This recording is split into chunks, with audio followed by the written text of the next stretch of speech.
Hey, I know what you're going through. I've been there. I went through it for almost 4 years now. And I only pay alimony, but I don't get to have rights to my child because my divorce was done in a third world corrupt country where the courts absolutely don't care about the laws they made in the first place. They don't respect it. Anyway, I know what you're going through. You feel like you're a failure. You feel like you're ashamed in front of your friends and family. And if you have kids, it makes it 1,000 times as bad because you don't want uh, to make them feel the pain as much, but they will go through it as well.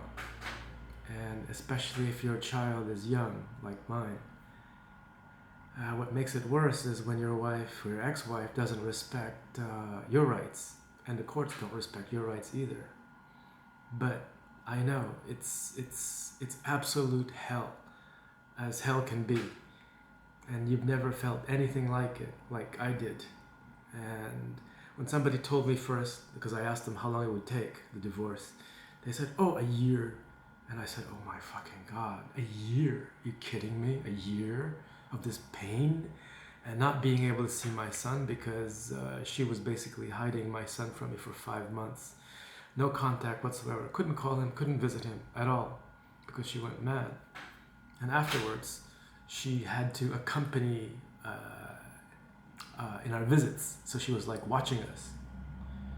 And also she had me meet my son in a psychiatric or psychologist's office, pretending that I was the one sick, that I needed to be evaluated, when the psychologist actually wrote that she was the one who was being not okay. She didn't like that, and she deemed the psychologist unprofessional and not a real psychologist. And she only picks the ones that side with her, of course. But anyway, it's horrible. What I went through was absolutely horrible. It destroyed me almost. And the only thing that kept me alive was my love for my son and how close we were from the very beginning. And that closeness really paid off, because when you're really close to your child from the very beginning and you go through something like this, it really pays you back. It enables your child to fight off the bullshit that your ex might say to your child about you.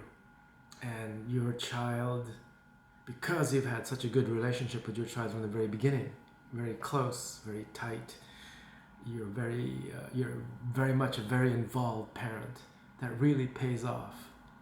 And especially if you're able to what's the word, make your child feel like you're not superior to that child, but that your child, that you understand him, that your child knows that you understand him, you bond with him closely, and is not afraid to open up to you. That's very important. Talking down to your child is not a good idea from the very beginning. Never a good idea. Yeah, of course, you have to discipline your child when they misbehave, but at the same time, you have to show that you're very involved, very interested in what they do, and very interested in their thoughts and feelings. And when they get that from you from the very beginning, it goes a long way. But many people, many adults make the mistake that their child is a child and they have little brains, they don't want to understand. That's a wrong attitude. That's what leads to this gap between kids and adults, where they don't understand one another, like my parents, for example. And so from the very beginning, it's absolutely critical that you're close to your child or children. This way, it will only help you along the way, especially if it's a dirty, horrible, toxic battle like what I went through.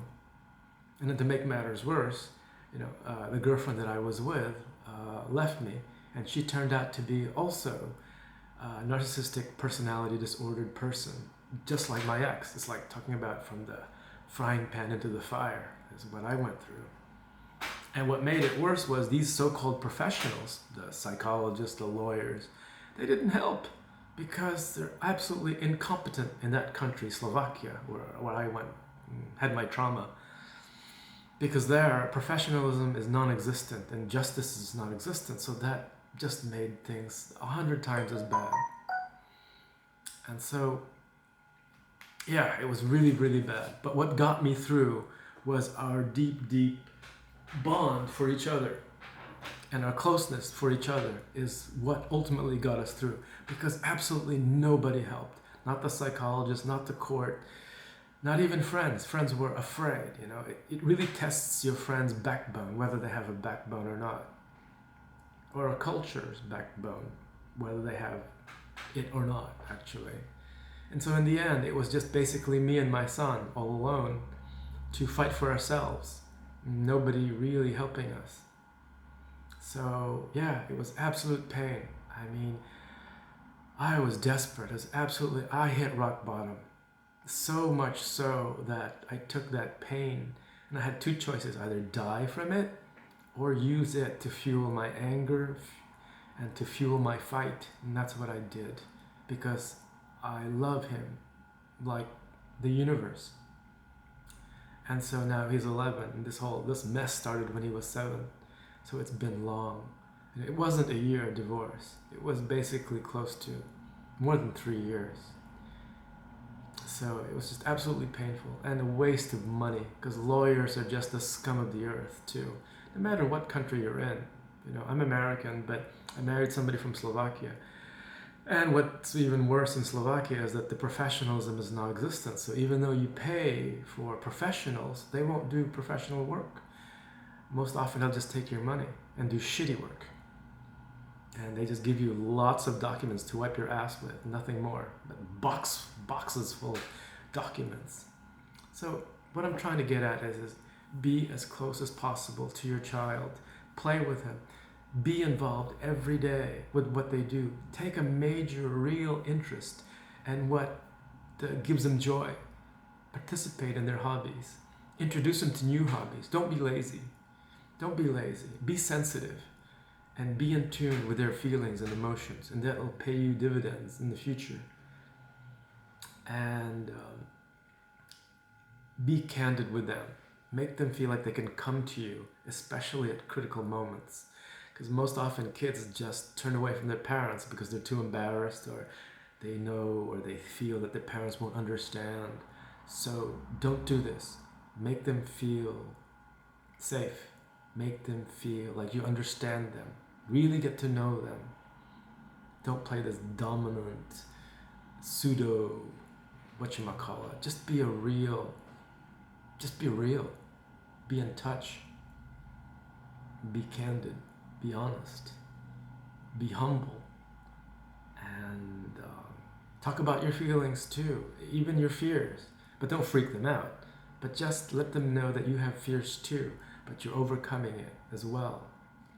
Be a role model for them, because the way you behave, also your ex, the way you behave to your kids is probably the way they will behave to their partners and to their friends. So it has a long-lasting chain reaction effect.